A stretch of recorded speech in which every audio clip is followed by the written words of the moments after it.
আফগানিস্তানের বিরুদ্ধে ভারতীয় দল বদলের সম্ভাবনা ইঙ্গিত দিয়ে রাখলেন কোচ রাহুল দ্রাবিড়। টি-20 বিশ্বকাপের গ্রুপ পর্বে 3টি ম্যাচেই জিতেছে ভারত, একটি ম্যাচ গিয়েছে বৃষ্টিতে ভেস্তে। বৃহস্পতিবার সুপার 8-এর প্রথম ম্যাচেই আফগানিস্তানের বিরুদ্ধে নামছে রোহিত শর্মা। সেই ম্যাচে দল বদলের ইঙ্গিত দিয়ে রাখলেন কোচ রাহুল দ্রাবিড়। তার ইঙ্গিত স্পিন বিভাগে বদল হতে পারে। আমেরিকা ছেড়ে সুপার 8 খেলতে ওয়েস্ট ইন্ডিজে গিয়েছে ভারত, সেখানকার পিচ আলাদা, তাই বোলিং বিভাগেও পরিবর্তন হতে পারে। দ্রাবিড় জানিয়েছেন যুবেন্দ্র চাহাল বা কুলদীপ যাদবের মধ্যে কাউকে খেলানো হতে পারে। বুধবার সাংবাদিক বৈঠকে দ্রাবিড় বলেছেন কাউকে বাদ দেওয়া খুব কঠিন।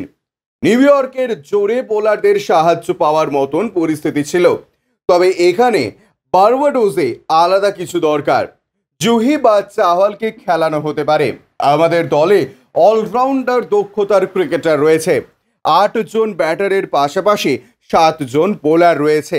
আমরা ভাগ্যবান। দ্রাবিড় এদিনও জানিয়েছেন পরিস্থিতি অনুযায়ী ব্যাটিং অর্ডারে বদল দেখা যেতে পারে। দ্রাবিড়ের কথায় প্রতিটা পরিস্থিতিতেই একে অপরের থেকে আলাদা, সেভাবেই ভাবতে হবে। ব্যাটিং অর্ডারে নমনীয়তা রাখতে হবে। পাকিস্তান ম্যাচের আগে অক্ষরকে খেলানো হয়েছিল, বাকি সময় 3 নম্বরে ঋষভ পন্থ খেলেছে।